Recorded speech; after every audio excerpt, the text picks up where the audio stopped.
Hey everybody, this is Keith Saarloos, and I have a very special guest here in my office that nobody ever gets to come into because it is full of garbage and just trinkets. Basically, you're in my brain right now. A good way to put it. And my good friend, Matt Kaner. Kaner, is that correct? Correct. You've been saying it correctly all these years. I know. Well, when you have a name like Saarloos, whatever, I have literally forgotten how to say my own name. I don't know if it's Saarloos, which is kind of how I remember it being said, but then Kirk playing baseball, right? So many people have said Saarloos and Saarloos in like interchangeable fashions that I no longer have any clue of the right way to say it. There's no right or wrong way. No, it's sounds we make with our mouth. Let's go. There we go. So I kind of, when people go Saarloos, and I always go Carlos with an S. And they're like, oh, okay. And so we kind of rock and roll. So today is actually pretty exciting for me because this is our first time that I've done this with another person, which is very exciting. Shout out to Robbie Boyd, who says I should never have guests. Screw you, Robbie. That's what I live by.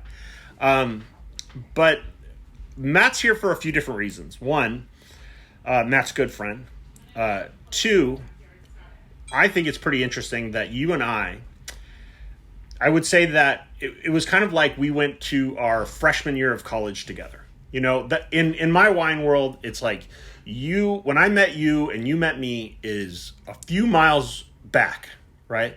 Where at the time we, as Saarloos & Sons, were growing fruit and selling it to other people. We had made one wine, and I gotta let you talk. I don't know why I haven't let you talk yet. I found it. There you go. Whoa, shit. I don't need to talk. No, you do. Oh, I just spilled a bunch of wine. Oh, well. Keep going. Let's hear the story. Keep going. Jeez, okay, so yeah, it was one of those things where I got challenged by an old boss of mine, and the challenge was, hey, you're from Santa Barbara. Find all the wines no one's ever heard of from there. Okay, keep talking. And I found two. One of them, a little brand called Angelica Cellars, turned out later on that one of the two partners there became a close friend and actually worked with me at one of my wine bars called Covell. And the other was this little unknown Syrah called Saarloos & Sons that had a single vintage, and the reason I vetted it was because it was found at the Wine Cask, the wine store in Santa Barbara, where I got my personal start in wine. Okay, let's talk about that. So, Matt Kaner, you are a young Matt Kaner. I got into wine by farming and then falling into it, completely ass backwards. You have taken another route. Yeah. So let's hear about the route. My route was I wanted to be a rock star, whatever that means. And I was trying to be this young, dumb kid playing guitar and being in bands and playing in front of crowds. And how old were you? I started doing that at 19. Okay, but that is a perfectly acceptable dream for a 19-year-old. Yeah, I didn't know any better. That's great. And also coming from a town like Santa Barbara, you just think you can do anything, which in a lot of ways you can.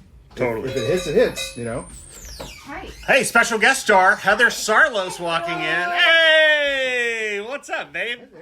Good to see you. Good to see you too. We're recording a podcast currently. Oh, Would you like to talk? No, Come no, here. sorry. Let's talk. No. What? Come on. It's called The Idiot's Guide to Wine. You're never going to listen to it because you'll never listen to anything I put on a podcast. I love the name. I know. I love you too. I'll see you later. You boys have Goodbye. Back at it. Special or special guest? Specialist guest. There we go. So, dreams of being a rock star. Yeah. And, UCSB, right? And I went to Okay. I stayed in Santa Barbara, went to UCSB for college, and what it meant when you tried to want to be a rock star, it meant you actually had to have a job, because good luck making money doing that. Fair enough. So I'm going to college, spending all my free time working. Used to manage a little restaurant called Woody's Barbecue. It used to be in Goleta. Got it. Yeah, and trying to do this music thing, whatever that meant. And I made really close friends with one of my roommates in college, whose dad was a big wine collector. Okay. Turned out he was like one of those dudes who all the wine collectors knew him and invited him to dinners and wanted to know what his thoughts of certain wines were. And he would drive up from Agora Hills area and bring insane wines. And somehow he saw a passion in me and started getting my opinion, showing me what things were, asking me what I thought, and it opened up a whole new world to me. So, was his son into wine? Son wasn't really into it, but knew that his dad had good taste. Okay. And knew what was good. Got but it. he wasn't interested in that way. So you were the buddy that rolled along, and when he opened a bottle, you're like, "What's this?" And asked a lot of questions. There and you go. listened, and yeah. You matched energy, Yeah. and Right. he's like, "Oh, Yeah. you're the son I wish I had. Let's Well, drink I some don't know wine." that I know, far, but you know what I mean. But then I started getting invited to like these big wine dinners and family dinners and things. You appreciated something that his dad was into. Yeah, for And sure. Got it. So I started getting an additional invite.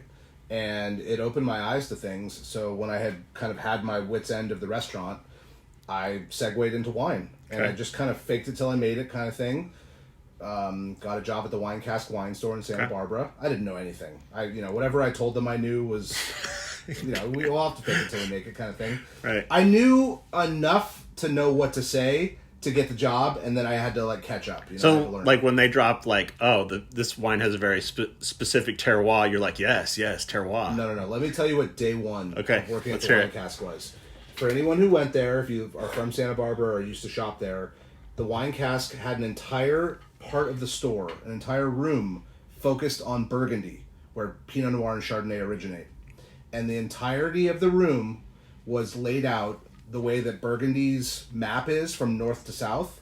So all the regions were from the AOC, basically the more inexpensive part of the wine. This is wine for idiots. getting through Okay, just so you know. The more inexpensive of the wines Got there. it. Basically like if you were to say Los Olivos versus a certain single vineyard. And Ballard Canyon. and what's an AOC? An AOC in this case is a protected area where grapes are grown, and there's a history of certain style of wine with certain grapes and grown a certain way where the government has controlled a way that people can grow and make wines and put that on the label. So a level above what we would have in America as a AVA or an American viticultural area. This has more rules, more restrictions, more. AVA is our response to the French and Italian Got it. versions. We just don't have the same amount of history they do. So I would say like an AVA is like a neighborhood you live in, and a AOC is like. Did I blow that? Did I say AOC? No, I think what you're doing is you're not giving enough credit to AVAs. So I just mean the difference. Like I always think of like you helped create an AVA. Yeah, so but I think you should no. But I give want to respect to it. understand this because every time I talk to you, I want to. I get to ask you the questions that I feel dumb, like I should know this kind of a thing. The difference is that Okay. an AVA is in America and an Yep. AOC AOP is in France. See, I always That's thought the difference. I always thought like those in Europe were more like a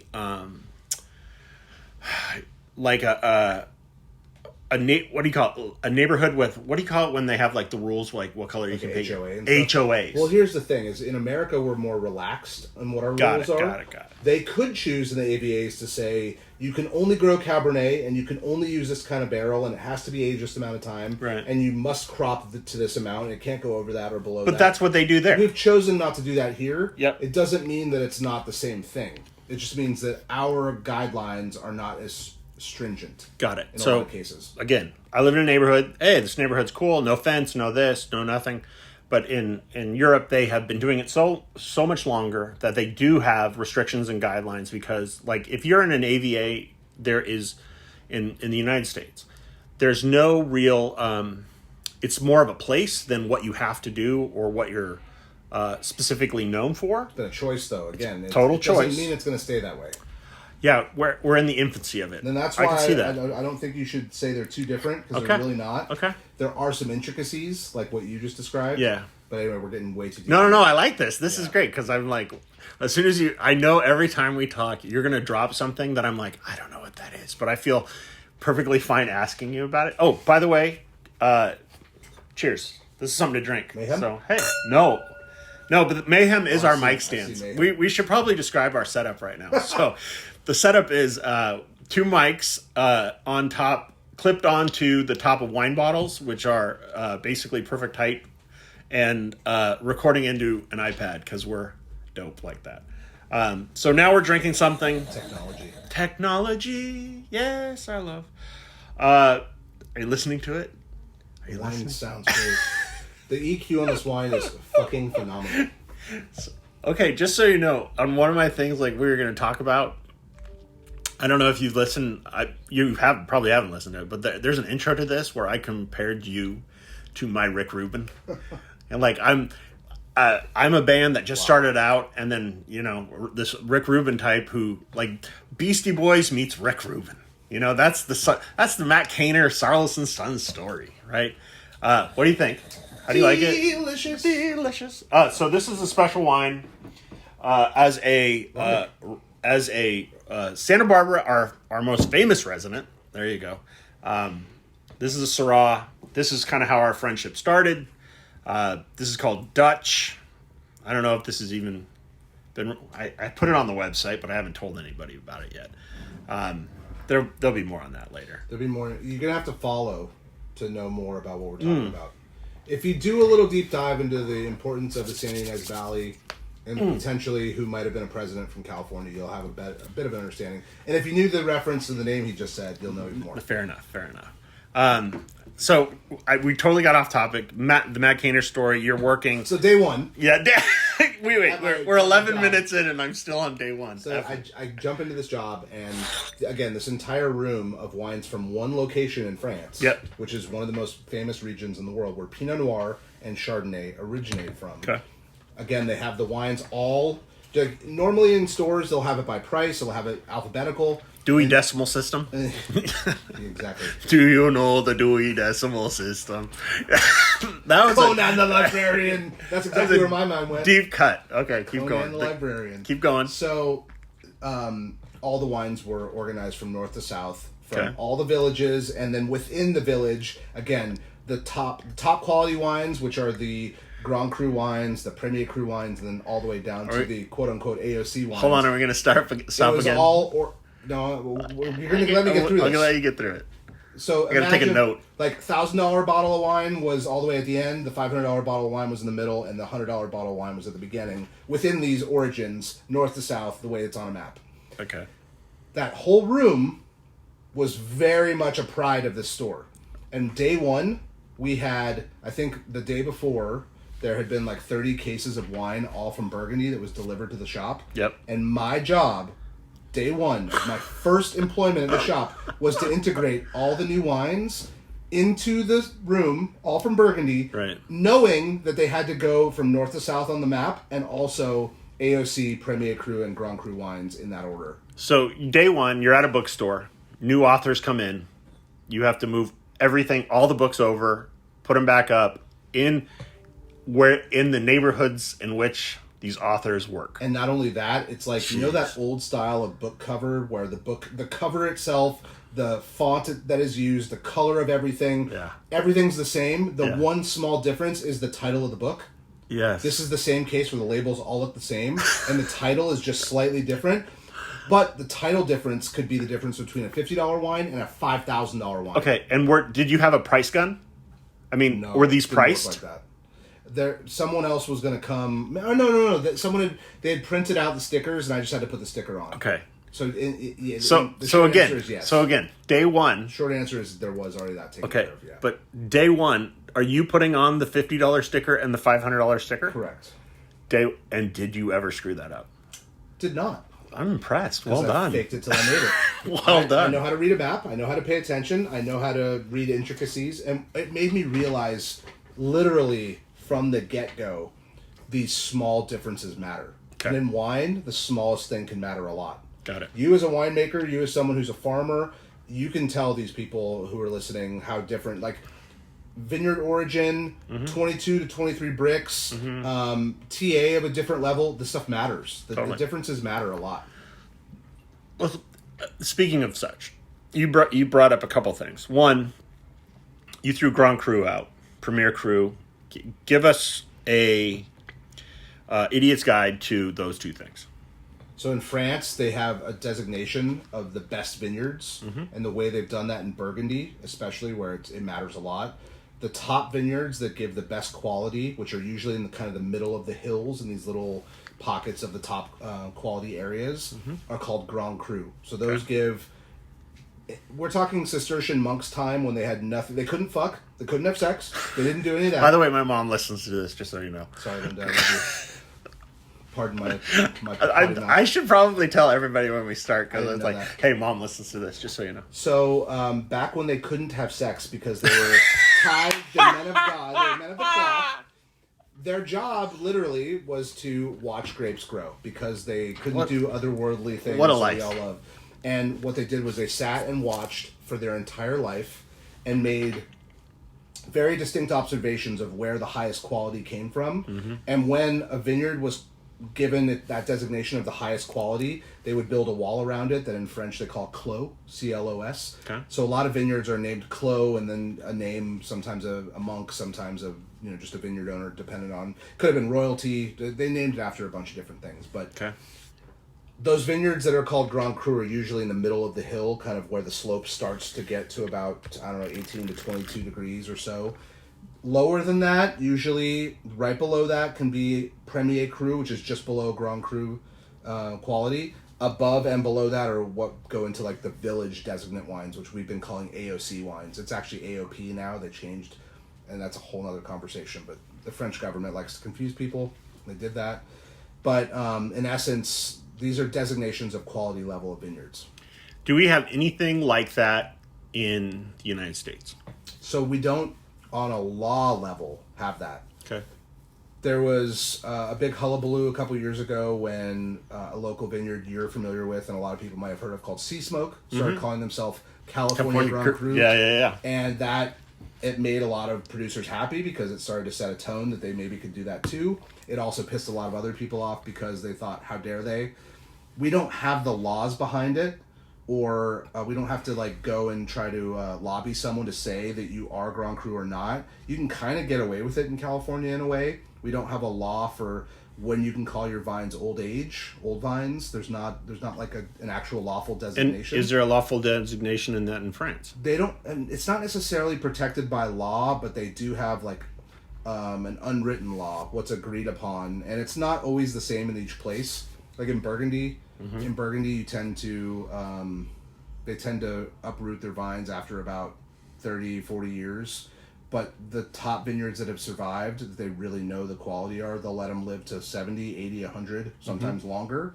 But you get less out of the vine, you get less fruit, obviously. What does survive, what they get out of that gives better concentration. Sometimes will give a more interesting wine, but it becomes a value prop of, is it worth it to farm this when I'm not getting the same amount? Yeah, when you're getting 1 ton an acre versus 3. 5. All right. Yep. Okay.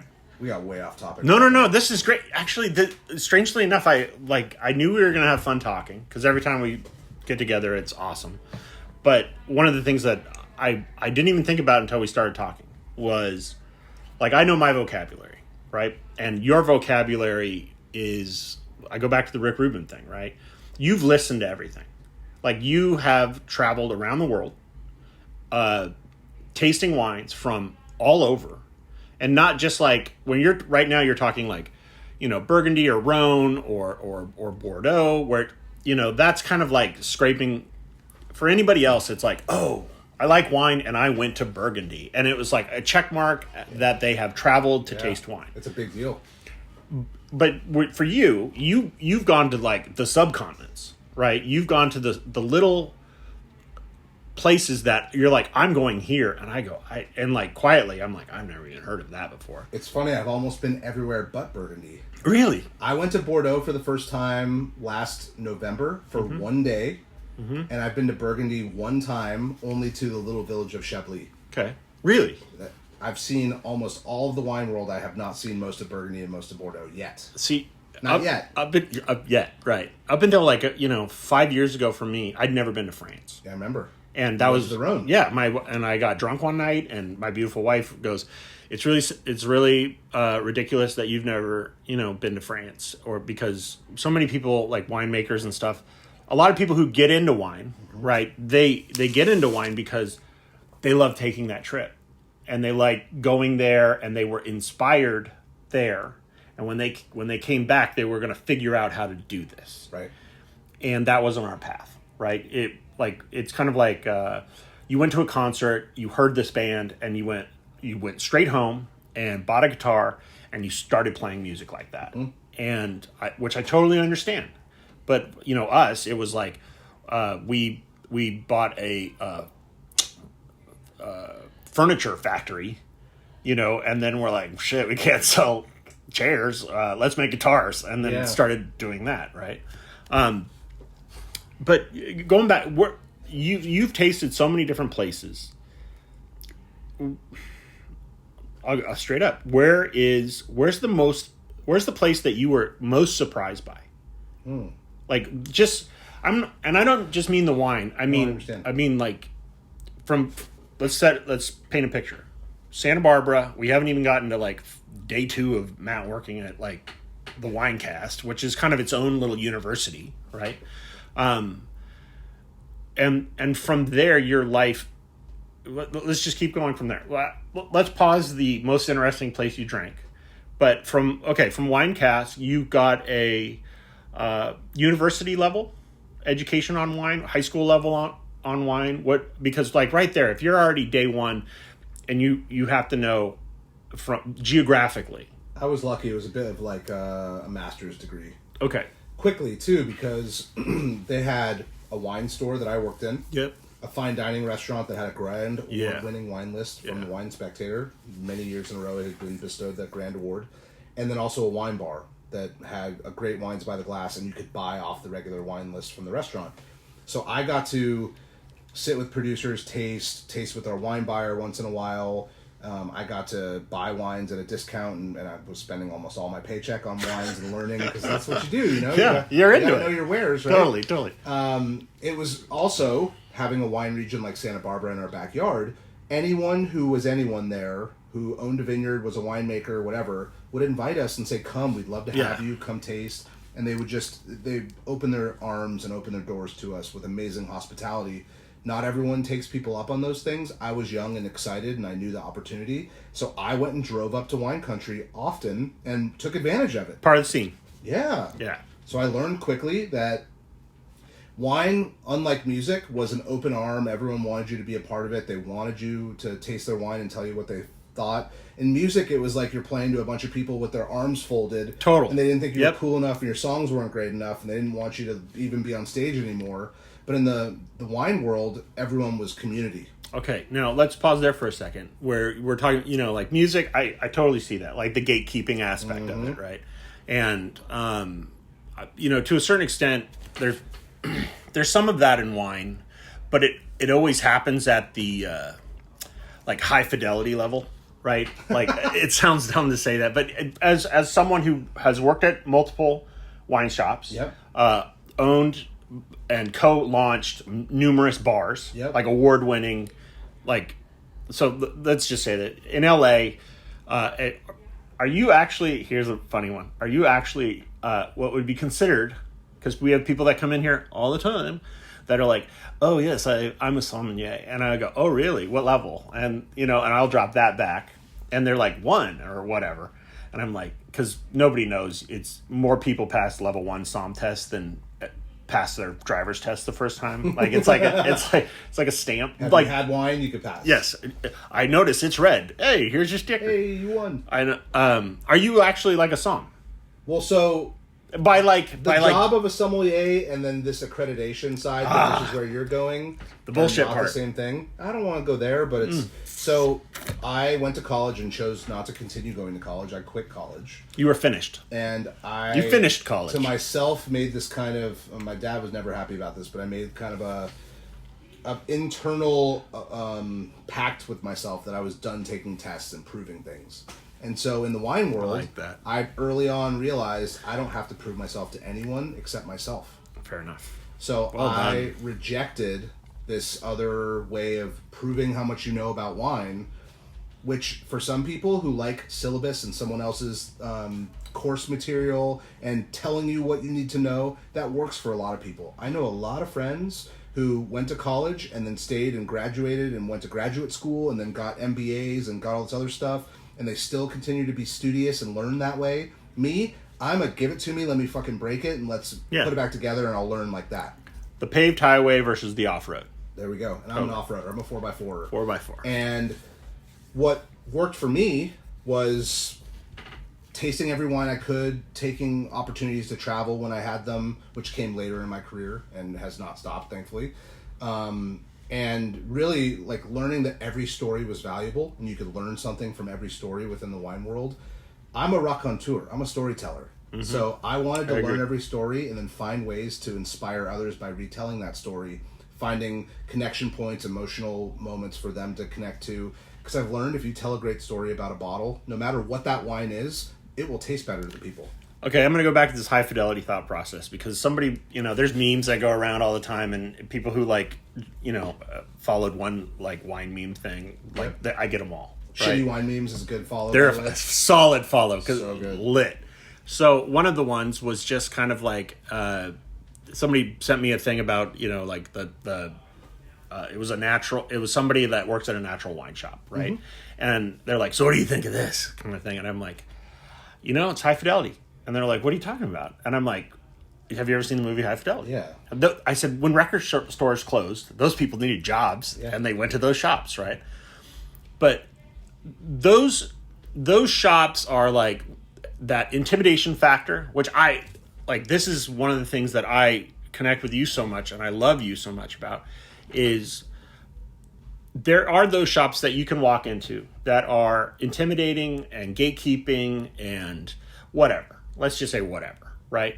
And if you don't know enough, they're like like that, And I've had that experience with wineries before, and it immediately throws me into a rage. Wine Cask was a little like that. And that was my foray into wine. Yep, I get it. So I feel you. But then on the other side of it, right? I have been to there's a place called Fingerprints in Long Beach, California, right? That I love to go to. Great shop, man. And you would go in, and like a big kind of theme of this is like, I had an analog childhood and a digital adulthood. Right. And one of the things I love about wine is it's going to remain analog, right? Yeah. You have to taste it. That's part of the game. Yeah. But you would go into Fingerprints, and I just remember, maybe it was the person working there, mm-hmm. maybe it was just the era I was in, but you would be flipping through stuff, and you would it was cool enough, it was on 2nd Street, that you could like hold up a record or something and like look at the person behind the counter and go, and they're like, yeah, like that. They're like, oh, yeah, like, right. And you're like, oh, you really? just get the nod of approval. Totally. For me, that was in my childhood, just play music in Santa Barbara. Yeah, okay. And then as I got older, Lose Records in Encinitas. Perfect.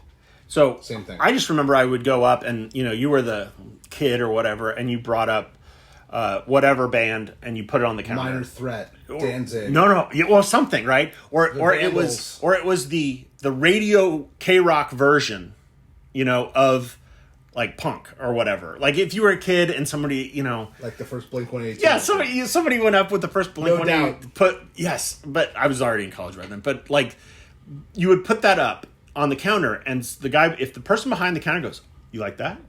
And you're like, "Yeah, I really like it." And you're like, "Here's some no effects." Yeah. And then all of a sudden you're like, "Oh, this is what I've been looking for." And I have always ribbed. Totally. It's like like Longest Line when you put it on, and all of a sudden you're like, what is this? Exactly right? And I've always thought like that comparison with wine and music shops, and that's why I love music. You're a musician, you love music. I always have this, there's such a comparison, right? Like I can't explain my favorite song to anybody that it becomes their favorite song. They have to listen to it, they got to experience it, they got to be into it. And in that same vein, I've always thought what you've done, and we're going to progress into the next levels of Matt Kaner after this, where I've always thought you were that person, right? Of, oh, you like this? Hold on. Like, because my 5 favorite words in the English language are, holy shit, check this out. And you have always been a person to me that is, holy shit, check this out. I gotta say, thank you for saying that, because my ethos to the world, what I'm trying, like a catchphrase, a thing that I've uttered countless times to people who say, I only drink, and then fill in the blank. Or, you're out of that? I came here for that. And what I tell people is this. If you like something, a TV show, a car, a song, you like a certain beer, you like a certain wine brand, you like a certain whatever, you're going to like something else. It's true. Absolutely true. We gotta find the ways to get the little bits of detail about what you liked of something, and then find those sinews and through lines that get you to the thing you're gonna like next. I wholeheartedly agree, because when someone goes, I don't like that. Okay, listen, I'll give you, like, to a certain extent, somebody comes in, they're like, I don't like blank. You're like, okay, but you're here in a tasting room, right? Or you're at a bar. And it's like, they don't take a like sip. the three of those things they've had in there, because it's always a matter of access. Yes. And look, if I had 3 of the worst Chardonnays ever made, I wouldn't like Chardonnay either. God bless you. But I'm here wearing a Kendall Jackson basketball jersey. By the way, which is the most gangster thing. You came rocking in with the that. number 1 Chardonnay in America and probably in the world, by the way. Yeah. And if you don't like Kendall Jackson $12.99 Chardonnay, you don't know what you're talking about. It's pretty. Let's discuss that for a second. Official wine sponsor of the NBA, by the way, and Team USA. There we go.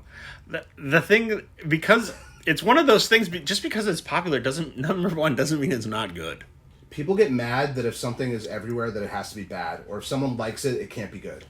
Like, it's that sellout mentality when you're a punk rock kid. And like, well, they're on the radio, so they sold out. Yeah. Well, you know how hard it is to get to the point where everyone knows that you exist? It's unbelievable. It's one of the hardest things in the world to do of any industry. I saw a little bit of that with, like, skateboarding in the Olympics. Sure. Right? Where I think that's a really nice, like, correlation, because skateboarding is as punk as you can get. I mean, it is like, you're going to throw yourself down 50 stairs. Yeah. I know skaters. I have friends. Teeth. Right. And you're gonna roll an ankle. You're gonna break this. Da da da da. And most of it happens illegally, right? And then you bring it to the Olympic level, where it's on this huge stage, and it's competing alongside of, we could go into the breakdancing girl from Australia, which became a worldwide thing. Ray I mean, give me a break. Ray Gun, I love you. She, by the way, give her 2 years, and she will be on every talk show host of all time. But going back to skateboarding, right? Yeah. If it becomes broad and people are looking at it, there is going to be, like, in my opinion, like, some kid, right, that grew up somewhere that wasn't, what is this? Like, didn't have the deck, right? Didn't have a little local skate shop. Didn't have that person behind the counter, right, going, oh, you like this? You're really going to like this. Yeah, wear these etnies, or these DC shoes, or this kind of, what trucks do you use? Right. Or what wheels do you like? Right. I grew up in skate shops, so for me, it's like, I know that language. Totally. I was terrible at skating, but I grew up in skate shops. Right, but you dug the vibe of, like, the community, right? Peralta, man. There you go, right down the block. I literally would go to the like sample sales and go hang out. I had friends who were sponsored by them. That's growing awesome. up. That was my life. And what a blazingly awesome subculture that gets a world stage, right? Crazy. So, yeah. In the same world of wine, and you've said something that I've really enjoyed, and let's go to, like, phase 2 of the Matt Kaner story after this. But when you bring up the word story, and that's one of the things I think you and I have always connected on at a very deep level. And the thing that really, we're going to go out and do some fun stuff tonight, but one of the things, I don't know if you said it first, and I don't know if I said it first, so I'm going to say you said it first, right? Was you shaped my opinion so monumentally early on, where I think you said it, where you go, if you think wine is a beverage, you've missed 99% of the point. And that, to me, has always been, again, the part of it that I have fallen in love with wine, right? From not being a kid who had a bottle of wine ever, 0 times, on our table growing up, to now we make this stuff, right? Give me your ethos or your thought process on why wine is not a beverage and why wine is, if you think of it as such, you're missing 99% of the point. Or not just a beverage, it's like one of those things of, there's certain people who drink to drink and drink to get drunk. And there's people who dig, kind of like, if you listen to a record and you want to know every person who played on it, you want to know who produced it, who mixed it and engineered it, who mastered it, you want to know who was playing the bass, what instruments they were using, how close the microphone was to their amp. Those are the kind of people who get the statement that we're not sure the origin of who said it first. Right. You want to get behind every detail of every choice that was made. Because ultimately, these are all choices. People, every day in the wine world and in every industry, make choices. Some people are decisive, other people toil, right? And when you're looking at a bottle of wine on a shelf, someone had to, whether it was a conglomeration or a single family or one person, they had to, first off, those vines had to be planted by someone. Mm-hmm. They then had to be trained, and they had to learn where they were and get to an age where they could produce fruit to make what we deem high quality wine. From that point, they had to be harvested whenever they were ready every year. From, there's a window of harvest time depending on where you are and what hemisphere you're in. And then from there, someone had to truck those grapes either directly to the winery up the road or some cases miles away.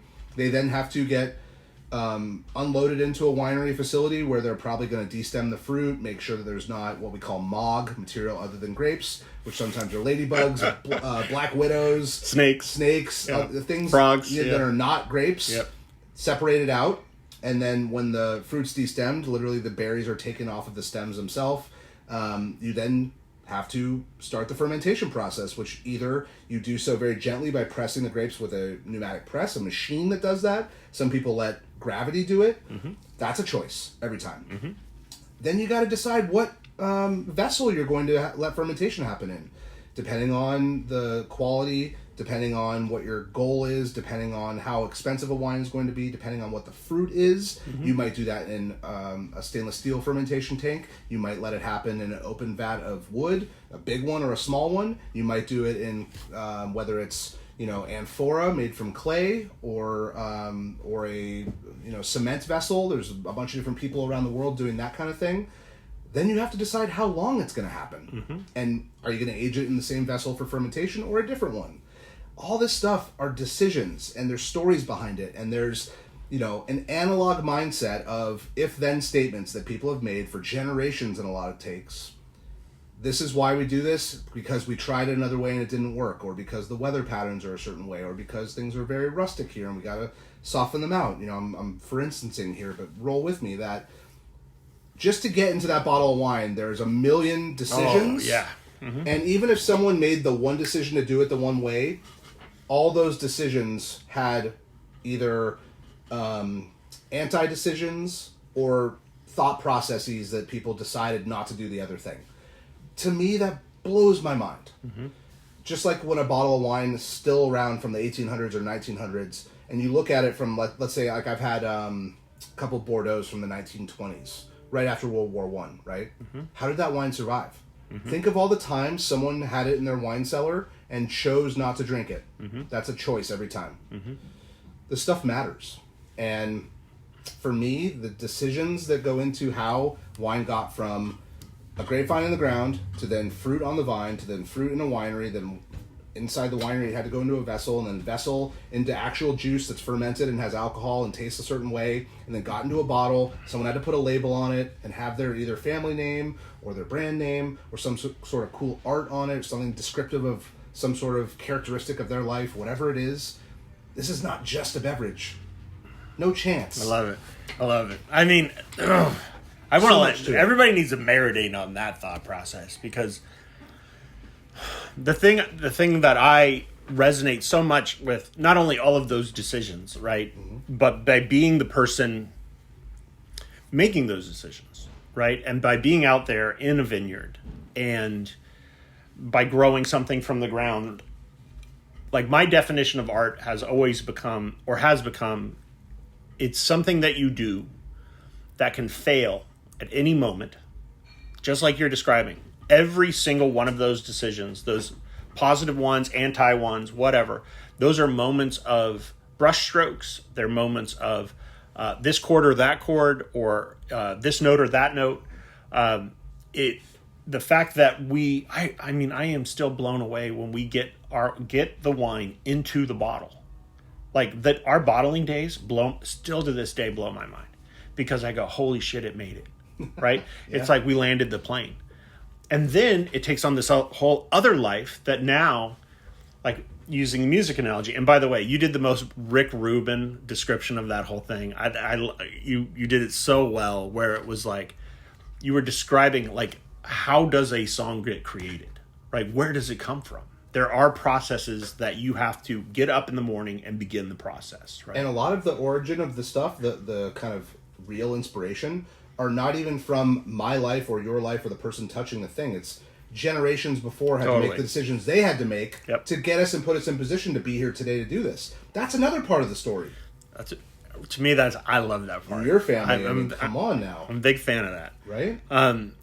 But as that process goes through, there's failure points at all constantly. Absolutely. And finally, when it gets to a bottle, I always think that it's like, when I think about music, you can write a song, I can write a song, and it means this, that, or the other. You had to live through something to have the material in which to write about, right?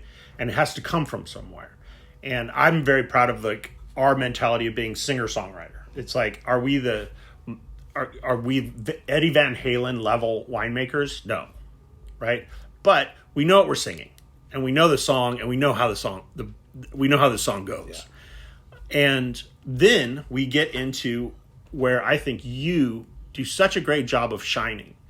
And let's get into the next part of your story, where now the customer becomes a part of this story, right? And I always think it's so unique, because when we are selling everything direct, our customer is literally someone that is behind a bar, right? You come from a different background where people are selling wine and they're selling it to you, who now becomes the person who carries that story forward for them in other places. So give me the wine cast. What's next in your life? Yeah, then I moved to Los Angeles and started working in a little wine store called Silver Lake Wine. Hey, buddy. Which is where you and I intersect. About a year into it, the thing I referenced of one of my old bosses saying, go find all the wines in Santa Barbara no one knows. Yeah. And I drive up this hill after, we had an hour and a half conversation on the phone, actually. Yeah, that was fun. And I remember multiple times my boss is walking by me with those evil eyes. Yeah. I know him. He's looking at me like, I love him. What are you doing? And I put the phone away from my ear, and I like point at the phone, and I'm like, I don't know, he's still talking. I don't know what to do. Yeah. And if you know Keith, you know he's still talking. Like today, right now, he's still talking. I know, it took me 20 years to start a podcast. So, after working at Silver Lake Wine for 3.5 years and having a really great understanding of community. Another great university. Yeah, I gained a lot from them. I mean, I didn't learn as much about wine there as I learned about customer service, community. Agreed. Yeah. How to really service a community, how to be part of a community. Stuff that I was in my past life, but I just never really had the intricacies figured out, or really you didn't see the sausage made in that respect then. We had a lot of fun nights there. That was great. Dude, those Thursday night tastings were epic. They were awesome. Sure. Sign in the ceilings. So then I opened a wine bar, my first wine bar, with my business partner, Dustin Lancaster. Ta-da! Covell. There you go. 2010. July 2nd, 2010, we opened. And we opened a wine bar that had over 100 wines by the glass with no wine list. Okay, whoa. So I knew you were going to get to this point. So this is a put a pin in it piece. You know what I mean? We're going back to the record shop, right? You had 100 albums with no Dewey Decimal System. They weren't even available for you to see. They were just there. You said to tell us what you liked. Okay. What did you last listen to? Okay. What was the last concert you went to? See, now... What key do you like, sad or happy music? Okay. Continue with that. We completely ruined people in a good way, because what we did was we got them to actually learn how to use a wine vernacular. That was my goal. What I thought and what came to me, because Dustin, my business partner, who he was the main owner, still is, he used to work at Cafe Stella, which is a great French restaurant in the Silver Lake Sunset Junction area. And he ran the bar there, and people would just come in and say, I'm in the mood for a red, and they would trust Dustin. He would pour them wine all night. They'd be happy. It'd be a vibe. At Silver Lake Wine, people would say, I'm looking for a wine for a dinner. I'm a wine for a gift. This is my budget. And they would trust me. So obviously I'd tell them about it and give them some talking points and give them all the info. But they weren't just going and staring at every bottle in the store and saying, I'll buy that one. It was, what do you have that's like this and this price point for this environment, this dinner? And I learned early on that people trusted us. So what I also started to see was that people at a restaurant, when they weren't super confident in their wine knowledge, would look at the right side of the wine list, which is where the price is, and then they would look to the one that they were comfortable with, and then go across to look what the grape was. If they recognize the grape, cool. If not, maybe they keep going. And then they'd get to who made it later, or where it was from later. So I learned early on. Okay, let's pause that. Yeah. So that is, I think, unbelievably insightful. They started on the right side of, so price A, grape B, producer C. Yeah. Was there a D? From that, I mean, look, there's a bunch of other stuff that knowledge comes from all those things. But I'm not talking even Covell. I'm just saying, I would say that is 99% of people out to dinner. Yeah. With a wine list. Yeah.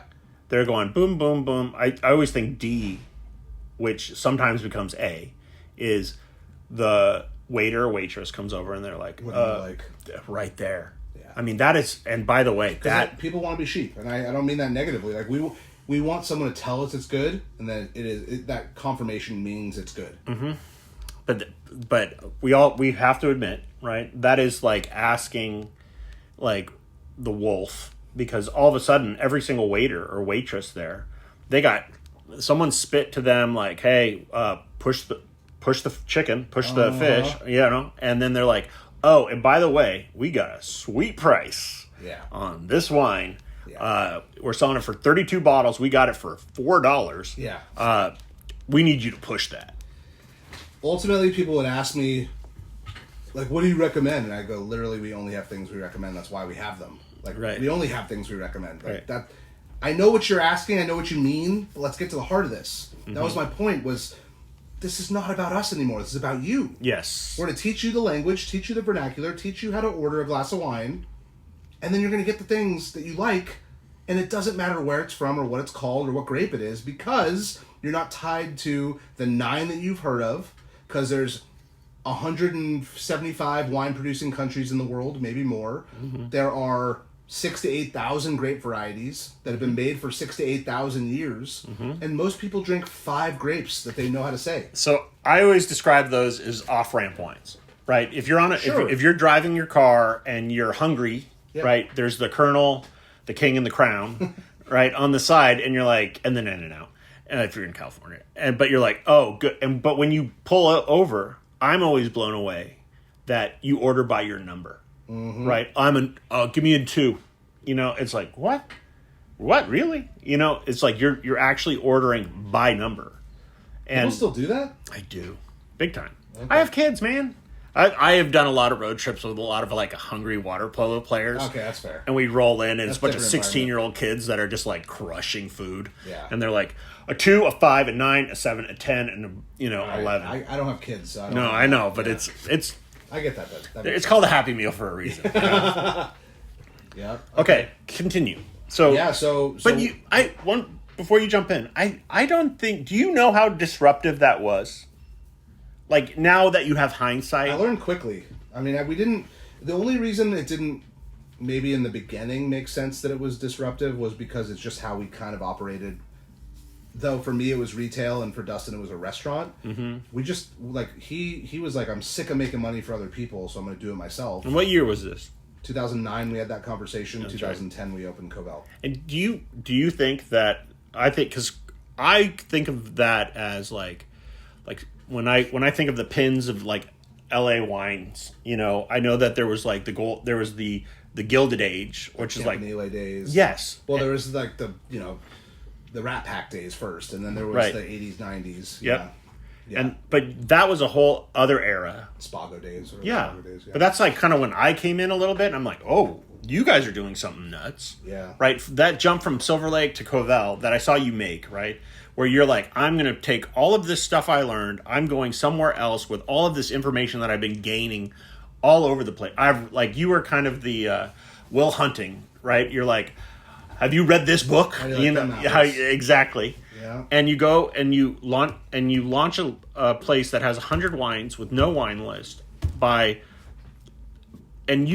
the other craziest part that I've always wanted to ask you is like, how did you keep that 100? straight because it was not always the same 100. It was constantly changing. For the first 3 years. Yeah. Do the math on how many days 3 years is. 365 times For the first 4. 3 years. Okay. We never had the same wine twice. We would buy 3 cases of a wine, sometimes 5 cases, math. sometimes 1 case.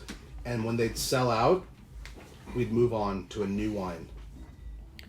So let's 3 years. So we're gonna say 365 I was insane. I am times insane. 3 equals. I'm a bit of an autist. Okay, so that's are you blowing through a case a day?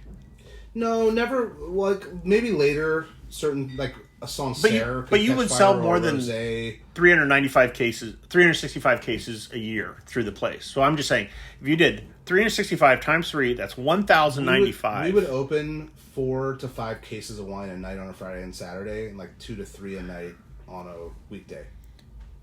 If I just do times, let me say like times 50. That's 54,750 bottles, or different types. I don't think that's out of the realm of possibility. I'm telling you right now, I was the wine director, and that's what I did. I didn't order the same wine twice until we had this one wine that people when it first sold out, people came back like heroin addicts. Like we had just given them methadone, or they couldn't get their OxyContin prescription refilled, and they were like itching and like losing their job. What is it? What is it? It was a wine from a little, relatively unknown region Okay. in the south of France called Fronton, where they grow a grape called Negrette. Okay. And it was from a winery called Chateau Flotis. Okay. French guy was the importer of it, and I just ordered it on a whim one day because it was earthy and cool, and I knew Negrette. I was a fan of it. I knew they grew some in Paso Robles. I thought that was cool that we had some in California. By the way, Rick Rubin again. You're the Rick Rubin who is scouring SoundCloud at 3 o'clock in the morning. And the reason I did it was because I knew I could tell people this is a variety from its origin, and if you like it, you can get a more fruit-forward version from California and do A/B tests. Mm-hmm. And if you're not familiar with what an A/B test is, you do it with your eyes, like camera 1, camera 2, like Wayne's World, he does that thing. Or if you're listening to 2 mixes of a song and you've got one sound audible difference, some mixed differences on an A, and then you listen to a B, which one sounds better? You flip back and forth. So Pet sounds on that's always my go-to. Stereo and mono. Right. Stereo and mono. So this was that wine when people came in and complained. And look, it's one thing if like 3 people are like, "Oh, I missed the salad. Where's the shrimp salad?" Like 3 people, whatever. That's $40.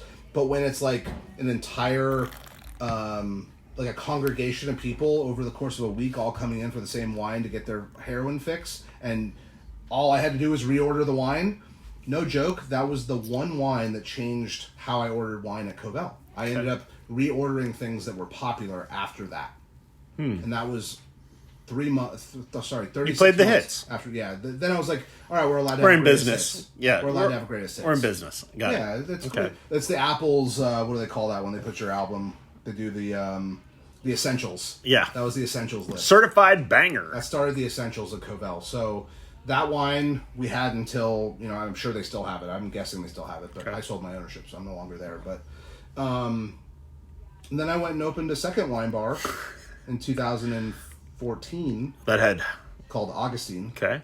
Again, I would say very disruptive. In a lot of ways. So Dustin and I, who owned Covell, we had a partner who he had come to us and said, "You should open a Covell in the Valley," which for those of you that don't live in LA, the Valley is traditionally not the cool part of LA. It's where a lot of families go. There's bigger homes, there's hills, there's great schools. But up until about 15 years ago, it was not cool at all to live there. It was just like a place where houses were available. What are some of the towns there? We're talking Studio City, Sherman Oaks, Encino, Tarzana, North 101. Valley Village, North Hollywood. Yeah, Backside of the hill. exactly. Got it. So our friend, who's a musician and a very talented, like screenwriter, and he did music for movies and TV kind of thing.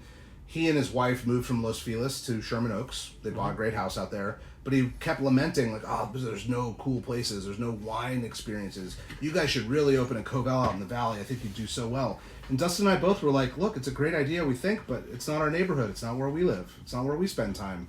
So I finally looked at Dave in the eye, our friend Dave, and I was like, if it's such a great idea, why the fuck don't you do it? Right.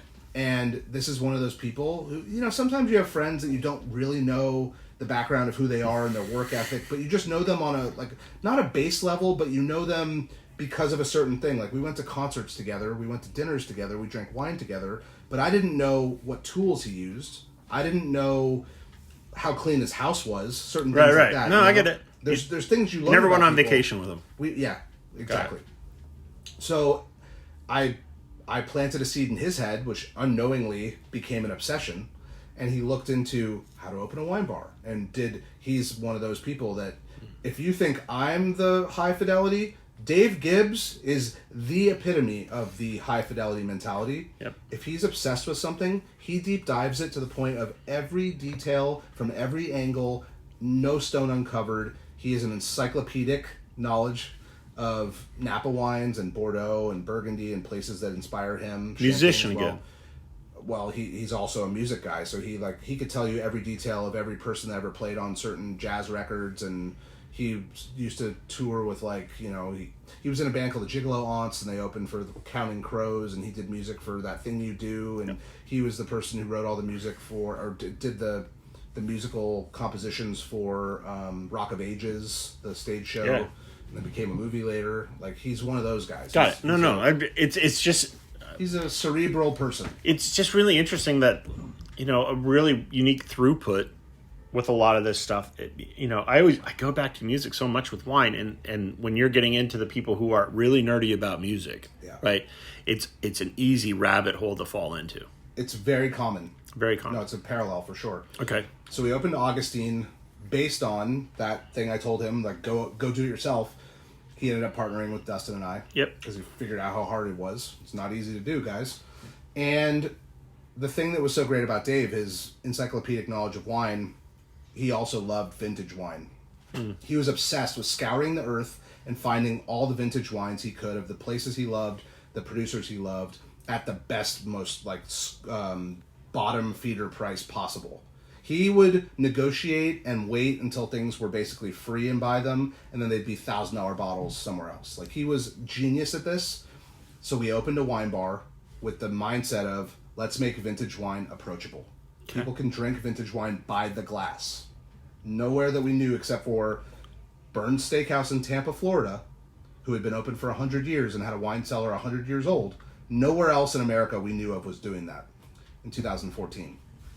And we also had a printed wine list of like 25, 30 by the glass, anywhere from $15 to $40 a glass. Really high-end stuff, really everyday drinking stuff as well. Mm-hmm. And then we had this chalkboard where we featured all the vintage wines. And we're talking, sweet wines from the 1800s. We're talking Grand Cru Burgundy. We're talking first growth Bordeaux. We're talking Napa wines from the 60s and 70s.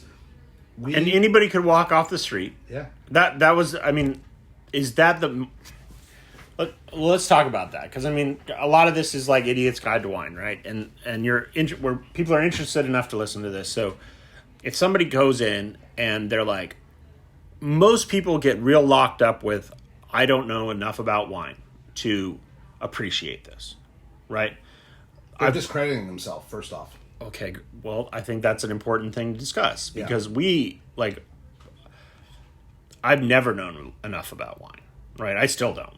But I know what I like, Yeah. It's like if I turn a song on and I'm like, if my toe starts tapping, awesome. I always say to other people, if somebody tells a joke and you laugh, that's a funny joke. If you don't laugh, that's not a funny joke. Yeah. And it's really personal. It's pretty simple. When you talk about, from 100 by the glass, where you're hand walking people through this stuff, because I think a huge portion of like who you are, and one of the things I really, really appreciate about you is you are the person. Like, you're, in a beautiful way, the older brother that when you say, oh, I really like this band, and you are the kind of guy that, which is really rare, man, that you grab them and go, oh, you like that? And you pull them in, and then you go, okay, so this band Do you hear this song? Okay, this guy went to this band, and then this guy, do you hear this? And then this guy was inspired by this guy, and then throws on another record. And this guy was inspired by this, and all the way down, and until you go, oh man, it's Turtles all the way down, and now I'm really into this stuff, right? Because there's such a level of appreciation that I think people get locked up by, where they feel like, I don't know enough to like it. But if a beautiful Porsche drives by or whatever, there are certain things that you look and you go, dude, that's awesome. We all have our jaws on the floor, right? Right. Yeah. And so, agreed. Yeah, so walking in, I could be Joe Blow off the street, living in the valley, walks into this little shop, this bar, this restaurant, and you're like, would you like to try a wine from the 1800s? And you're like, what was people's reaction to that? Because if I walked in, I'm like, no, I'm cool. No, I shouldn't. So one thing that differentiated where Covell is in the Los Feliz area of LA and Sherman Oaks is socioeconomic background of the neighbors. Okay. Los Feliz is like a bunch of musicians, people who write and direct movies, people who star in movies, actors, producers, a lot of artists, a lot of cool people doing cool stuff, inspiring the masses and like out there becoming someone, right? Hate Ashbury. And then there's all their bosses. Yes, and then the people live in the valley. There you go. And have been someone. They're not trying to be someone. They are someone. They've been someone. Okay. And they can afford to be someone. Got it. So that was something I had to understand, and I quickly started to understand, like, someone walking off the street there, where at Covell, sometimes in the early days, a $15 glass of wine was expensive to people. Got it. At Augustine, $15 a glass of wine was, people were embarrassed because they thought it was too, like, the wine couldn't be good if it was that cheap. Got it. It was really amazing how the floors... What's wrong with it? Got it. So what would happen is we'd walk people through what we did, and we'd talk about vintage wine, and they'd be like, oh, I've never had that. Will I like it? And the thing about vintage wine is it's not... I had to explain to people, it's not always necessarily about do you like it. It's literally an opportunity to taste history. Oh, you might like it. There we go. And hopefully you do. You might...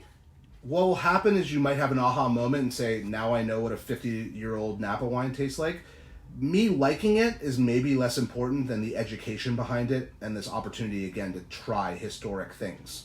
And I've thought long and hard about this. Of all the things we collect in the world, watches, cars, guitars, Civil War... Or I would say objects of desire. Objects, whatever, Yeah. Sure. All the things that people collect. Wine is one of the few, and there's not a lot of them, but it's probably the most important of the few that you can actually ingest, consume, enjoy, and actually, like, swallow, be a part of. Be a part of you. And becomes a part of you. Yeah. So, like, you can wear Babe Ruth's baseball jersey. Doesn't make you Babe Ruth. You don't drink it, though. Yeah. Right? You can wear a glove that a famous baseball player had. You can hold the bat that they swung. You can hold a musket that a Civil War general had. Okay. Yep. I'm. Which is awesome. But a bottle of 1899 Lafite Rothschild, or just Chateau Lafite at that point, you can drink it, literally, and it becomes a part of you. And you're using it for intended purpose. Yeah. It's educational. It's literally a time capsule. Okay. In that same vein, right? Like I like old cars, right? And that was always like my parallel with that, because I like old cars. I like working on them, but there's one car that I've always wanted that I'm gonna buy one day, but I almost wanting it is better than having it. To me, to a certain extent. Are you going to tell us what it is? It's a 1983 911 Porsche SC.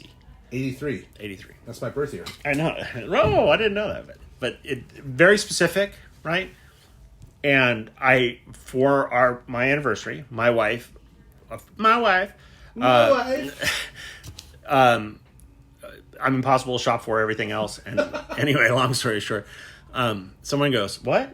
Like that, and she's like, "Oh," and it was like a friend my dad's. Anyway, long story short, red, 1983, 911, SC. And she's like, happy anniversary, and like slid the keys over. And I'm like, what? And she's like, we get it for the weekend. I'm like, oh, really? She's like, yeah. I'm like, okay. I didn't come home. Like, we were at dinner, and I drove. I wouldn't come home for 72 hours. hours. This is a total side thing. But I drove out, and I'd sleep in it. I know. I was like, Uncomfortable. by the way, I washed it like 12 times. Oh. Anyway, I walked in, and I saw it. I go, look at that. Like, I stopped, and she's like, what? I'm like, that car right there. Do you see that? Like, well, on the way to dinner. It's kind red? of thing. Yeah. Oh, yeah. It's just like... I'm a redhead, so come on. I know. It's just one of those things where it's like, why? Right? Why? Because it's mechanical. It smells a certain way. Yeah. I bawled my eyes out, like driving that car, because I've envisioned it for so long. Going back to this vintage part, right? I understand that to a ridiculous level, because like you said, going back to, if you think of it as a beverage, you miss 99% of the point. If you can actually uncover and pull out a cork, or I mean, I'm sure some of the times you had to, almost disembowel did you ever have to like break the glass to like open these things, or like the corks were good? There's ways around it. There's the Durand wine opener, which is a vintage corkscrew that has what we call an osso, which is the forks that go around the outside of the cork. Right. And then they also have very smartly designed what we call a worm, yep. which is the wound part of the wine opener, like a waiter. But we should talk about that. You want a worm that has a lot of surface area. You don't want the nail. You want the Yeah, so you need one that has a thickness to it, but also has distance, so that way it can, because you have to get to the bottom of the cork, otherwise the bottom will break. I know, that's what she said. Yeah.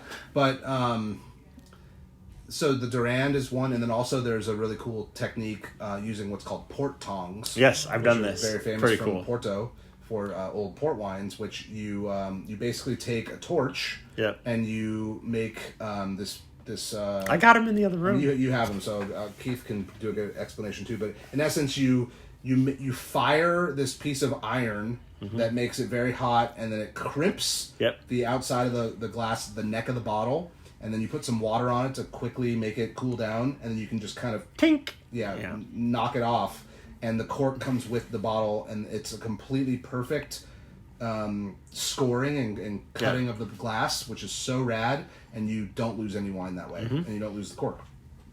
So, going back to that thought of the vintage wines, like where you're saying you're drinking a wine, you're literally ingesting the year, history. 1800. All the choices that were made or not. Right. And then hopefully they were, I mean, we could go into that whole conversation about how to take care of a bottle of wine. How was it stored? Then it's provenance, right? It's like who had it? Yeah. How did they take care of it? Was it moved? Did it ever get hot? Yeah. Where was it hidden? There's always like those, like a barn find for a car. There's like grail finds of wine where like some guy was a wine salesman, and like there's a guy in Palm Springs, and he put a bunch of wines up in like Samsonite suitcases and full of this, and like they never saw sun, never did this, and they were like slid under the house, and people pulled them out. They're like, holy shit, Yeah, cool find. Like baseball cards, right? Yeah. So going through that, from there you've made this jump into a storyteller, ambassador, raconteur, basically going places so they can download, Neo style into your brain, telling you everything so then you can leave and become an evangelist for places. So how has that changed? Yeah, my passion for wine brought me to a lot of different locales. I moved out of owning wine bars and into a more tumultuous world of a life without a net. Consulting. Yes. A life without a net. Like, jump off a cliff and see if you can fly. And you don't know if you can yet. So that brought me to brand ambassadorship, regional ambassadorship, doing events on behalf of brands, hosting lunches, dinners, giving talks, going to a bunch of different wine symposiums, helping people open their own wine bars and restaurants. And then 14 months ago, I got an opportunity to build the wine channel on Men's Journal and become a, air quotes, bunny ears journalist. which I still have trouble considering myself. Journalist. 14 Silent J. 14 months later. I'm a journo. So it's an interesting thing. Like, at the end of the day, what I come to is critics need to go away because they're hurting people, and it's already hard enough. No longer is the job to critique things. The job now is to highlight and amplify, because with the way our economy's going, with the fact that people are drinking a little less, the way that it's harder for certain places, depending on what region we're talking about, to get people to come spend the money. Mm-hmm. There's a lot of data. Is that global? Yeah. It's not just local. It's totally global. Yeah. It's so different price points. Like, high-end price points are fine, and low-end price points are not. Like, under $15 is actually where the biggest retracement is happening. Mm-hmm. Can we talk about that? I mean, it's really hard to really know the data behind it. I can tell you what I've seen, but I have guesses. So, we apparently just hit a recession. We're technically in a recession. We now have the signifiers and the bells went off saying we're in a recession. Right. And people tend to drink more when we drink when times are good. We drink more when times are bad, right? Correct. And the last 18 months have been a little tough for people's wallets. Totally. It's been hard to borrow money. Yep. It's been hard to make money. Though wages are going up, keeping a job and having jobs stay available has been tough. And tensions are high. The money printer went on to get us through the COVID world and all that insanity. And now the full circleness of that, like, the bills are coming due. Inflation's up. It's hard to get a loan. People are defaulting on credit cards and on cars. And, this kind of thing now where we're headed next is like, I mean, you and I talked about it when we put this great article out. Hopefully you guys will all read through Men's Journal about I Know How to Save the Wine Industry. By the way. Did you get some feedback? Yeah, a little bit. Good? Not all good, right? No, do we want to talk? Well, let's talk about that. I mean, I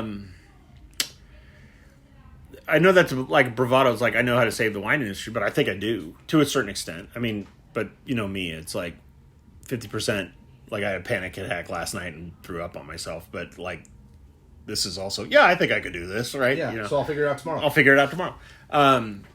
But tomorrow's the key in this. See, and that's part of the conversation. I think that's a huge part of the conversation, because one of the things that I am so interested in is that, like, my cousin Brad and I have this, like, not running joke, but when we see, like, these major, when I say major, I mean, like, big companies come in, like, Wink or whatever, right, that are like, dude, wine's kind of hot. Let's move into this market, right? We can raise some money. We can, VC money, right? I get some tech bros to throw down on this. Exactly right. No offense to all those in tech, I'm just saying. I love that. It's great. But also, we have like a little list of people we survived, right? We're like, we survived and they didn't. How about that? Let's take a win and move on. There's a certain difficulty or a certain thing that I think is a sea change that's happening with everyone, where there's a certain level of like, does it really even matter to be a celebrity anymore? To a certain extent, where it used to be a big deal, and now it's like, like, not that people's appetites are changing, but that people are now more wary. There used to be 3 places that you would find people, and those were the celebrities, and now there's a million places people are known from. So celebrity... That's interesting. That's a great way to say I think that. Celebrity is not necessarily even what it is anymore. It's that there are people who are visible in certain channels, and they get known. Like, if you're a TikTok star... Yeah. Is that a celebrity? Very specific. Is that a movie star? No, they're not the same thing. It's not, So my point is that we now have so many different places that people's attention is being split into, where eyeballs are, where money's being thrown, investments are happening, advertising's happening. It brings up an interesting point of what celebrity is. The place I was going to is... where we're known from. Right. Like now, I always think people vote with their money, like, to a certain extent. Factually. That's the number one way to vote, is with your money. Number one way to vote. I mean, vote and go vote. Go vote. Vote too, but money is how you make an effect. It is. An actual effect. And I have seen that, like, we're not immune to all this stuff either. No, like, nobody is, right? There's not one person that's out there that hasn't felt like a little boot on the neck, just to a certain extent. And the interesting part that comes along with that is, okay, where am I going to spend? Now, instead of it being like, oh, I'll go do this and I'll go do that, now we're making decisions. Yeah. Right? And sometimes that decision, because I owned two coffee shops in this little town back in 2008. And when gas went to $5 a gallon in 2008, like when the number changed on the sign, I felt it. Because it was like, oh, I'll make coffee at home. Uh-huh. And when cheaper people... than a $5 cup every morning. Totally. And when it goes... to $12 and I can drink for a month. Yeah. Totally.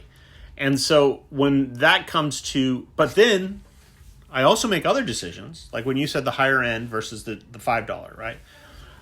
Under 15. Under 15. When I go and say, I want to go do something, I want to drink a bottle of wine, right? People, I think, go, okay, I'm going to buy that. I'm being purposeful. I'm making a decision. Mm-hmm. I've thought through this, and this is not a flippant decision.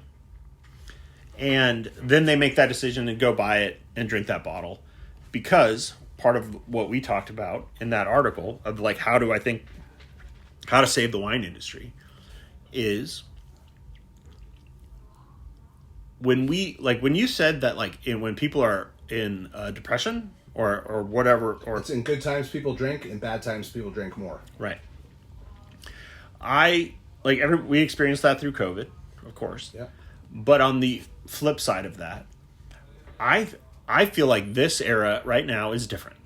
And the difference is when we were in COVID, like let's go to COVID again to a certain extent, like just because we all experienced basically the same thing at the same time. And we experienced, remember the beginning? It was like Tiger King, right? That was fun COVID. Like Tiger King, and then like, hey, we're all going to do a Zoom, right? And then play like a game show or video, whatever. I have kids and this whole, anyway. There was like that fun part where it's like, oh, we're going to stay home for 2 weeks, whatever, cool. And 2 weeks. 2 weeks. And 2 weeks, it's like, I always go to Money Pit. It's like, when will this be finished? 2 weeks. Yeah. But then you get through that part of it, and we were optimistic, right? I think at the beginning of it, optimistic. Where I think we are today is we're still in long COVID to a certain extent. It's just we're all ground out. And everybody just wants to get to, in my opinion, the next thing. And the next thing is kind of this election or kind of something.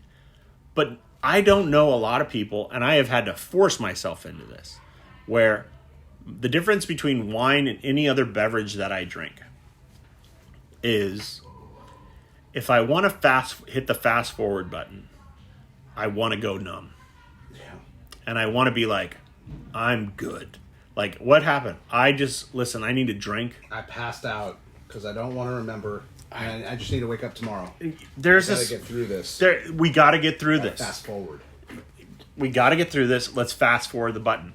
And I personally have a huge hard time with that because it's like I have found myself doing things and getting into ruts or repetitions that lack joy. Yeah.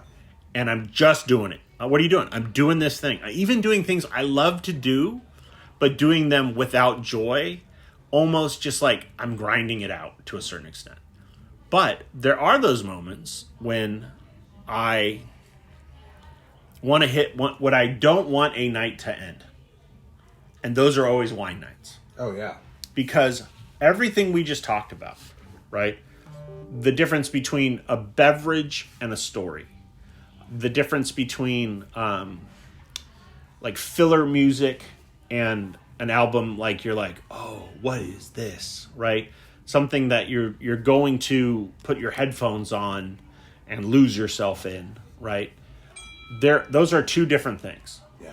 And I have always thought that like the beauty of wine to me is the availability of a story, a time, a place, art versus a production, right? Jack Daniels, these seltzers that they're basically, It's like LaCroix, and they just pour liquor water. Yeah. Yeah.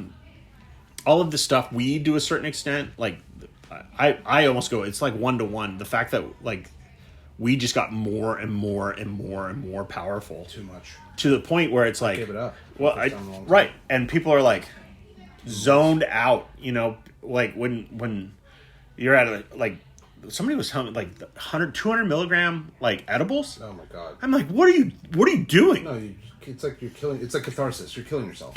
You're like, I am going to take this and go away. 5 milligrams is too much for me. But they said they were selling. That's like Everclear. You know what I mean? And it's just like drinking a whole bottle of Everclear. It's unreal.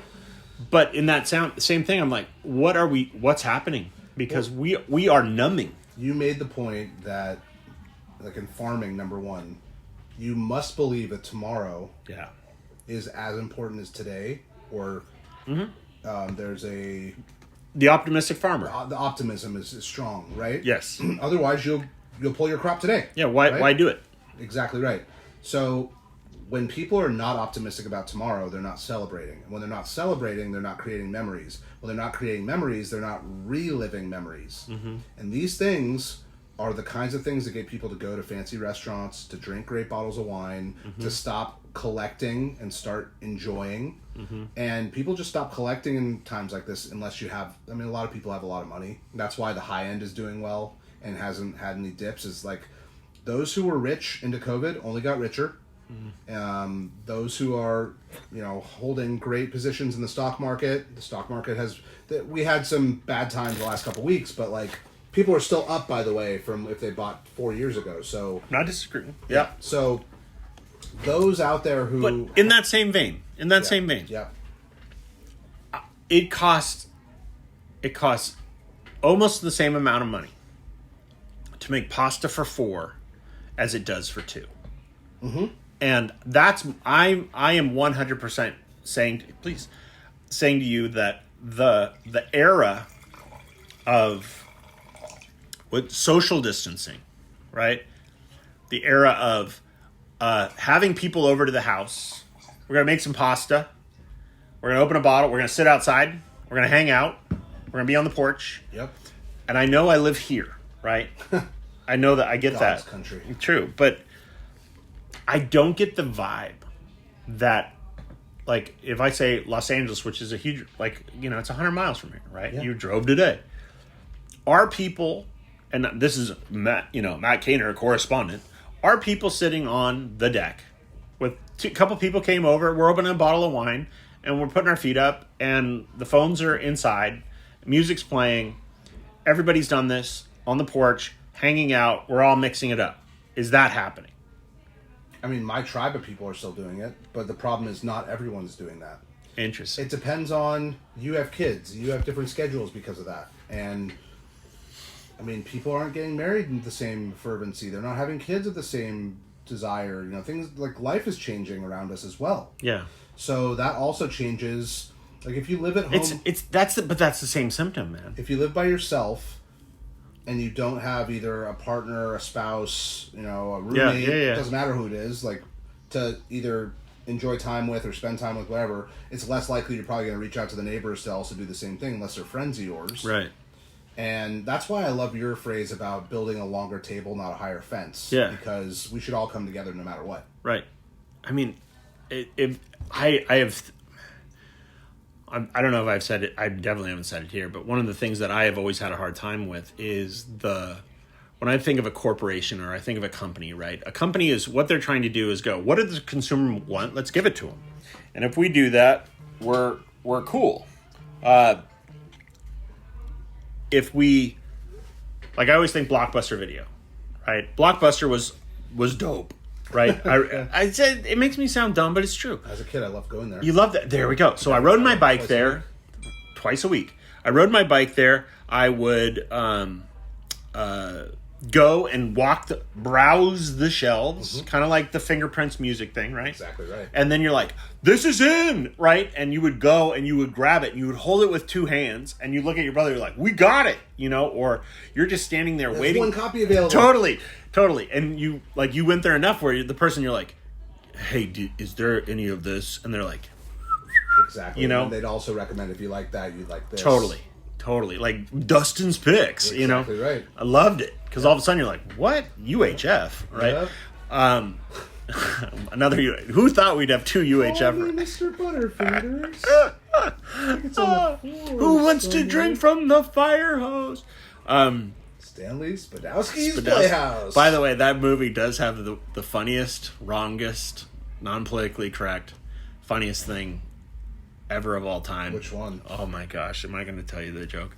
Where the supplies closet. Oh my god. It's so terrible, but it's very funny. Anyway, I might cut that out. on. Moving on.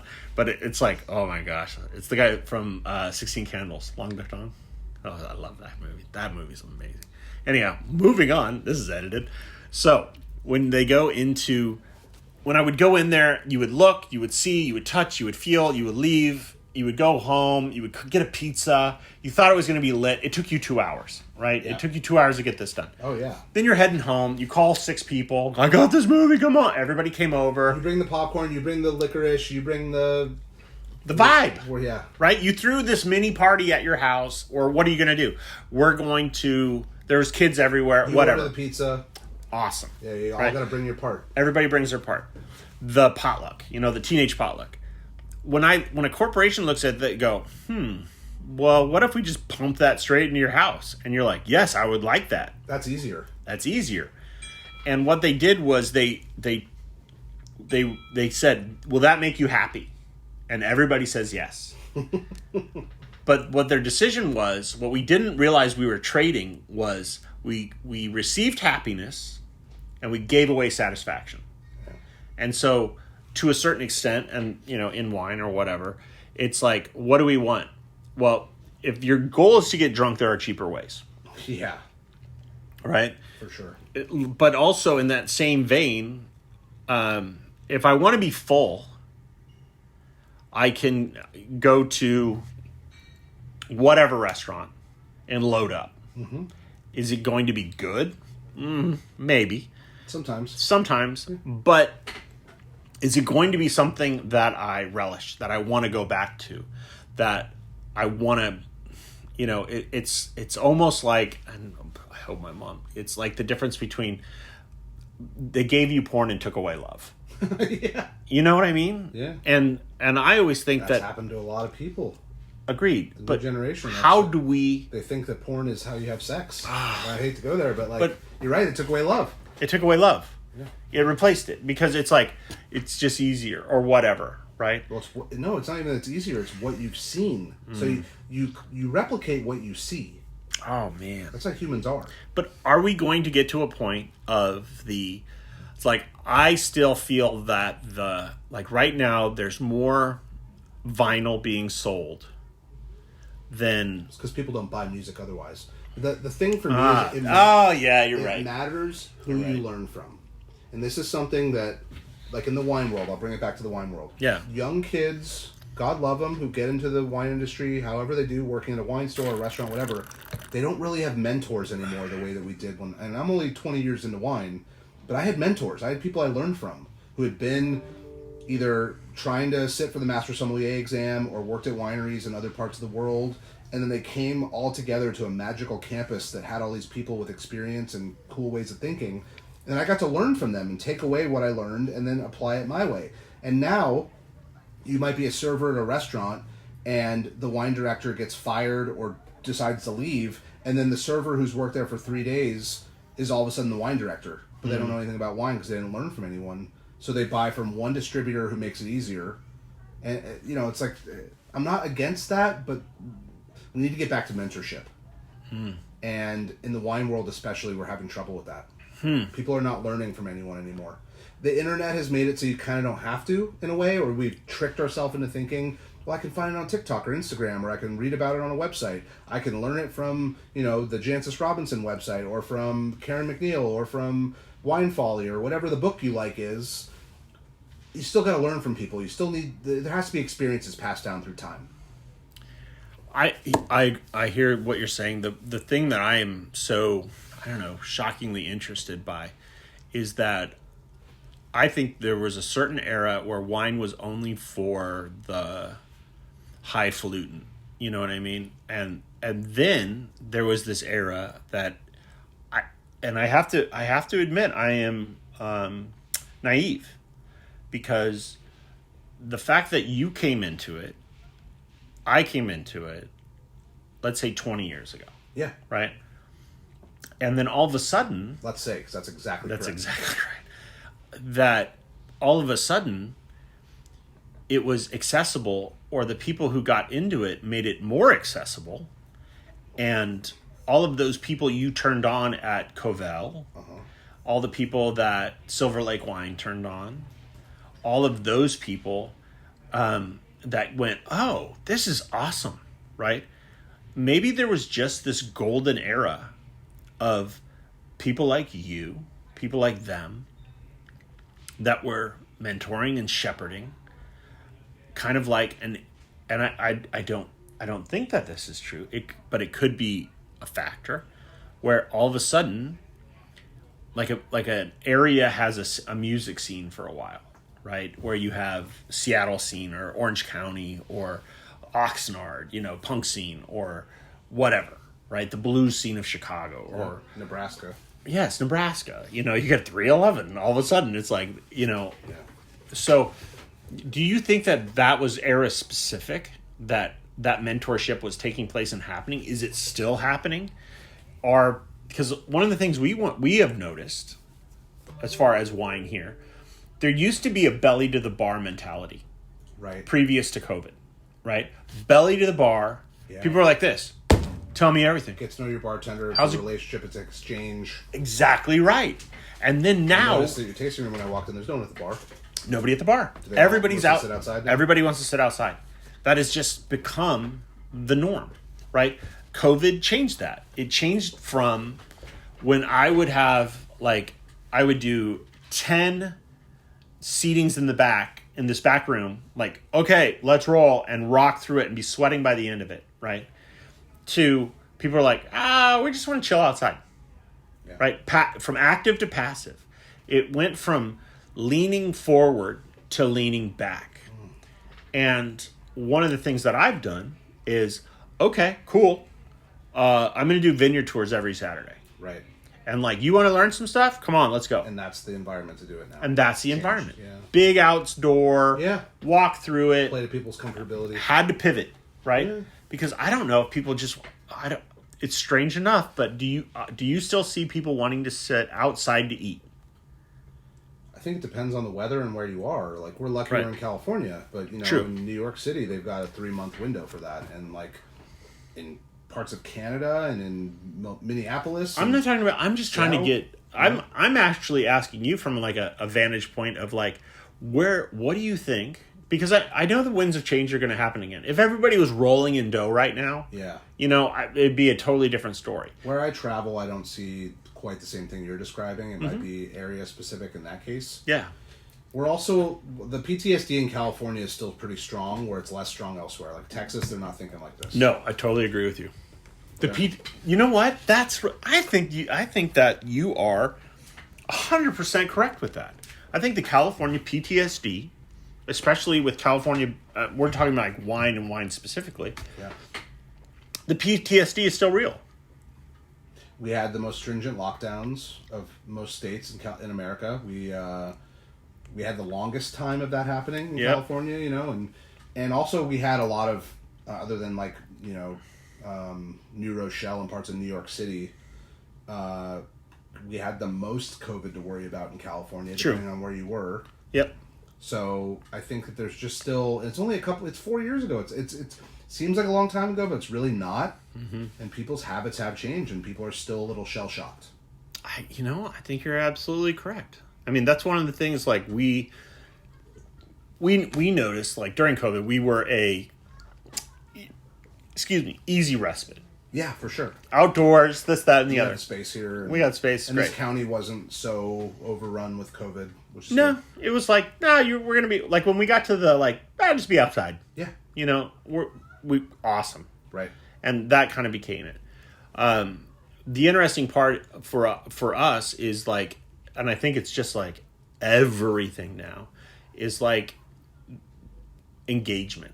right? Yeah. Like part of what you're talking about is anybody can play a song, but if you're, the tree falls in the forest, hey, who cares? But trying to understand and to share a story of a beverage, of a wine, of a thing is a totally different experience. And also, how about acknowledgement that someone heard the story? Agreed. That's a whole nother thing, and I've had trouble with this, like with TikTok, for instance. Yeah. I've done videos on TikTok, and you put it out into the ether, and like you don't really know if anyone's seeing it. You can see how many views it gets, but like, does that mean anything? But you don't have a relationship with that person, right? No, so I stopped putting my energy there. Yeah. Because it's just... I stuck with Instagram. Same. And part of that conversation was with my 15-year-old son, Cash, where I go, do you think I should be on TikTok? And he goes, no. I said, why not? He goes, you flip channels? I said, yeah. He goes, that's what TikTok is. I said, really? He goes, yeah, just like mindlessly flipping channels. He's like, yeah, that's what it is. I'm like, oh, okay. Back to wine world stuff. The interesting part of it, I think of this overall conversation, and I think this is super fun to talk to you because most of the time I'm like just trying to figure this stuff out on my own, and you having traveled all over the place and done done a billion different things where I'm like, no, I've been nailing the same nail over and over. Yes, just building a fence post. I find to be the interesting aspect of it is very rarely do people say I used to be into wine. Like when someone gets into wine, it grabs hold. And unless they stop drinking, which some people have. Like I know what you mean. Yeah. The only time is like if someone for their health or I get choices, they just move on from drinking. But yeah, you're right. Like wine is a lifetime obsession. It is. It's kind of like you get into it and it becomes something where just like when you understand the story, you like the place, you like the people, you like the people you're hanging out with. You're like, oh man, I dig this. It's like to a certain extent, the only other things I can think about that are kind of like that are, like golf to a certain extent. When people are like, I got obsessed with it. But when people do it and they're like, oh, I'm never going to be good at this. Or when you get past that little hump of, holy cow, there's so much I don't know. And there's a whole world of this stuff. Holy cow. Chess. And I think that becomes intimidating. But on the other side of it, it's also very exciting where you're like, oh, there's a world. Yeah. The one thing I was going to bring up, like we were talking about the Colonel King and the Crown. Have you been inside of McDonald's lately? This is a totally weird thing to say to you. I was inside of a McDonald's a little less than a year ago in Europe. Okay. Other than that, I've only been in one time recently in a drive-thru. Super. Okay, I needed to share this with you because I've only shared this with another person. I went to a McDonald's. And remember when McDonald's was like, people used to have a birthday party there and shit like that? They have Whole deal. Play places and rooms you could rent out. And dude, it is the most dystopian, end of world, gray box now. I'm not surprised. I went in to order something, and they're like they were surprised. They send you the screen? They did. They sent me to a screen. It's all the order screen now. And I go, what? I go, no, I just want to, I want to McDouble, no bun. They don't want to touch your credit card. They don't. Nothing. It's all away from. And I was like, I've heard. And I saw it in Europe first. Right. And I was like, oh, wow. And then now you can go, and if you have the app, you can order, and then you park in a spot, and you reverse DoorDash yourself. Yeah, they bring it right to your car. To your car. And I went... It's probably better off, but it takes away all the fun. It takes away the whole thing. It was like this. Well, okay. Why am I here? Yeah. Right? I feel you. And to a certain extent, it's got to hit a wall before it kind of bounces back, right? There's got to be a point where we got to see, did you know, the fact that you and I now say, did you remember McDonald's had, parties and shit? And my son would be like, what are you talking about? That gray box? Yeah. And it's like, yeah. But I want to end this on a positive note. The positive note of this to me is, do you love wine as much now as the first day at Winecast? I have found an unbelievable amount of stories, experiences, inspired people willing to share their time their expertise, their energy with me. And I realized that the reason they're doing that is because they have this love that translates into a bottle of wine that we will open and share with people or store in a wine cellar and hopefully open at some point. But the impetus for it, the reason why I get to learn stories and retell them, is because of grapes that grow on a vine that people then have to move into a wine cellar and choose what vessel to put them in, ferment them, make them into alcohol, and put that juice in a bottle, choose the label they put on it, what cork, what capsule, all these unbelievable choices that have to happen. And all those steps for all the different brands and all the different families and all the different money that's spent and all the different, real estate decisions that get made. At the end of the day, I just get to open a bottle of wine and smile and say if I like it or not. True. So for me, it's gotten to be a much more technical thing while also being... I have to catch myself and say I'm being too nerdy about this or I'm caring about the wrong things. At the end of the day... You're driving a car like a mechanic would. Yeah. Yeah. I need to... I either enjoy it or I don't enjoy it. Do you like it or don't you like it? And if you don't like it, okay, move on. There's 1,000 more wines you can try. But I'm trying my best not to be so micro-focused and pinpointed on certain things because at the end of the day, it tastes like what it tastes like and someone made the decisions to make that wine taste like it does. And if you don't like it, it's okay. And by the way, you don't have to tell anyone you don't like it. Just move on. Don't buy it again. Yeah. Vote with your dollar. It's okay. But yeah, for me, wine is not just the grape juice. Again, if you think it's just a beverage, you miss 99% of it.